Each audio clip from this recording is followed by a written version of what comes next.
அரியலூர் மாவட்டம் புதுச்சாவடியில் mini lorry ஒன்று சாலை ஓர பக்கவாட்டு தடுப்பை தாண்டி மின்கம்பத்தில் மோதிய விபத்தின் சிசிடிவி காட்சிகள் வெளியாகியுள்ளன.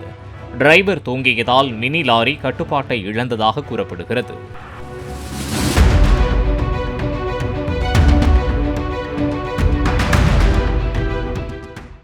பிளே ஸ்டோர் மற்றும் ஆப் ஸ்டோரில் இருந்து பாலிமர் செயலியை QR கோடு மூலம் பதிவிறக்கம் செய்யுங்கள். செய்திகளை உடனுக்குடன் பெறுங்கள்.